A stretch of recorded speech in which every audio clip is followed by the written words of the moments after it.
Man of masses junior NTR ప్రస్తుతం ప్రశాంత్ నీల్ దర్శకత్వంలో తెరకెక్కుతున్న pan India movie dragon shooting కోసం బిజీగా ఉన్నారు. ఇంకా టైటిల్ అధికారికంగా ప్రకటించకపోయినా ఈ మూవీపై ఫ్యాన్స్ లో భారీ హైప్ క్రియేట్ అయ్యింది. RRR తో గ్లోబల్ స్టార్ గా ఎదిగిన తారక్, KGF సలార్ తో రికార్డులు సృష్టించిన నీల్ కాంబో బాక్స్ ఆఫీస్ ను షేక్ చేస్తుందని నమ్మకం అభిమానుల్లో ఉంది.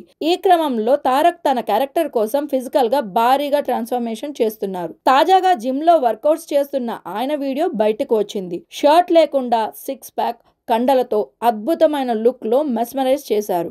మరింత స్లిమ్ అండ్ లీన్ లుక్ లో కనిపించబోతున్న తారక్ తన కొత్త గెటప్ తో అభిమానులను షేక్ చేస్తున్నారు. డ్రాగన్ బీస్ట్ మోడ్ ఆన్ అంటూ సోషల్ మీడియాలో కమెంట్లు వెల్లువెత్తుతున్నాయి. ఈ movie 1961 golden triangle Calcutta back drop లో సెటప్ చేసి హై ఇంటెన్స్ యాక్షన్ డ్రామాగా వస్తోందని టాక్. ఎన్టీఆర్ ఇంతకు ముందెన్నడూ చూడని పవర్ఫుల్ క్యారెక్టర్ లో కనిపించబోతున్నారని టాక్ నడుస్తుంది. మరొక వైపు తారక్ ఇటీవల హైదరాబాద్ లోని అమెరికా కాన్సులేట్ కు వెళ్లి కాన్స్ జనరల్ లారా విలియమ్స్ ను కలిశారు. ఈ మీటింగ్ ఫోటోలు, అప్డేటు సోషల్ మీడియాలో వైరల్ అయ్యాయి. తారక్ రాబోయే project India USA cultural relationship ను మరింత బలపరుస్తాయని లారా పేర్కొన్నారు.